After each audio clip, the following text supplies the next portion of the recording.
मेरे तो तुम ही एक आधारा, मेरे तो तुम ही एक आधारा। नाव के काग की गति भई मोरी, जहां देखो तहां जल निधि खारा। तुम ही एक आधारा, मेरे तो तुम ही एक आधारा।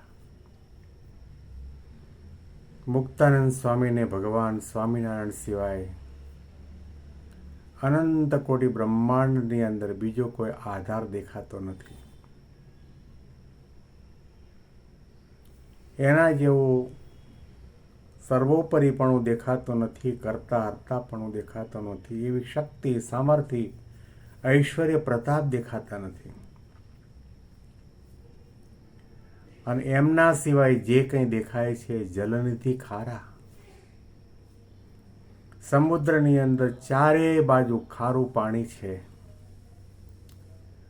અને એમાં મોટા મોટા જળચર પ્રાણીઓ છે, એ બધું દેખાય છે.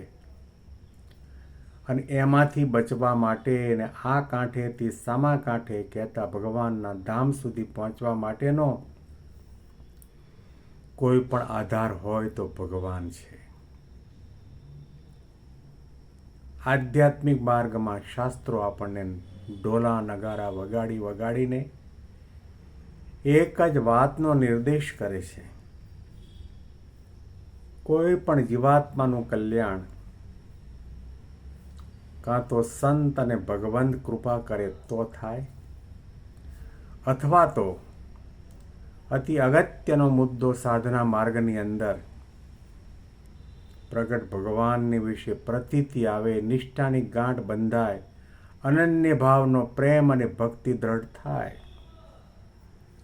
પછી બીજા બધા સાધનો કદાચ ઓછા હોય, ગૌણ હોય, તો પણ એ જીવાત્મા સંસાર સાગર તરી જાય છે. આ શબ્દોની ભીતરમાં મુક્તાનંદ સ્વામીનો આ દ્રઢાવ છે.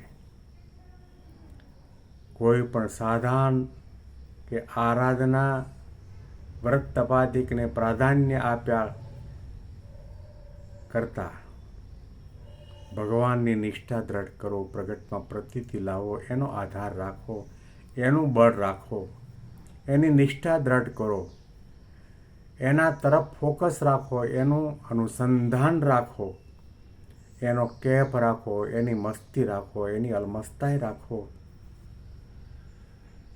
તો પછી જીવાત્મા છતી દેહે જીવન મુક્ત અવસ્થાને પ્રાપ્ત કરે છે, અક્ષરધામનું સુખ પ્રાપ્ત કરે છે.